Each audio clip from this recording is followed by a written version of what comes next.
Yeah. Well, there's a lot of great parents out there. Some are just busy. Some are negative by nature.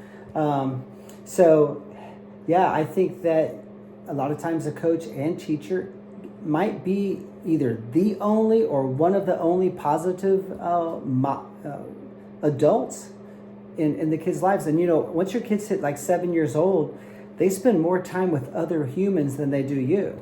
And then they come home from school and they're doing homework. Then you come home from work. Then you take a shower. Then you load them in the car. You go to practices.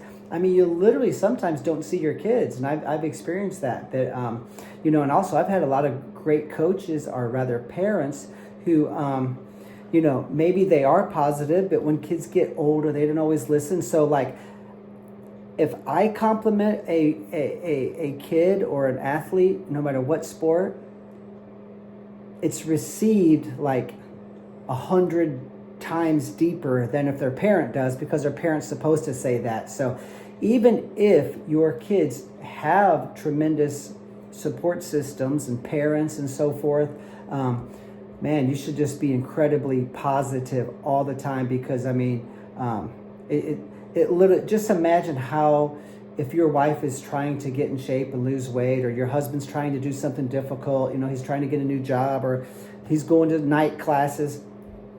Just think as adults how much better we would be if just the people around us just patted us on the back and encouraged us more, right? So yeah, that's the best thing you can do for your kids.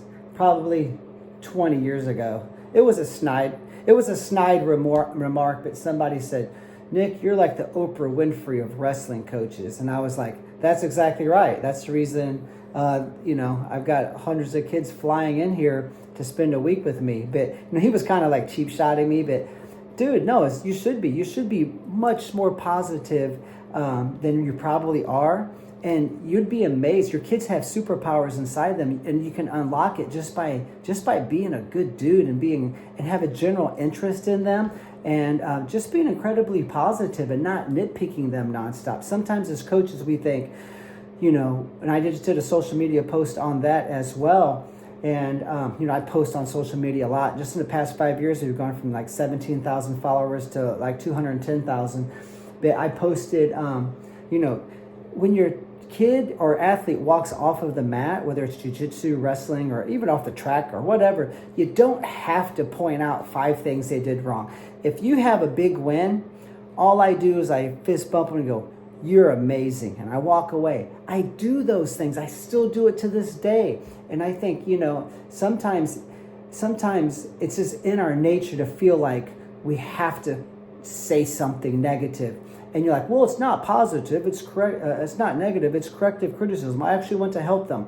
Well, let them enjoy this big gold medal they have, and maybe you can talk about it Monday. It's Saturday. Let the kid enjoy this for 2 days, So I think sometimes people are negative without trying to be. It's just they just got that coaching hat on. It's like, dude, just say, "Look at you, another gold medal for you. No surprise. You can do anything." Pat him on the back and walk away. And I built my career around that. That's the reason, our business exists on such a big level, is because, and I teach my coaches how to be that way. And the ones that don't listen, they don't get to coach for me. So yeah, I'm super into that side of coaching.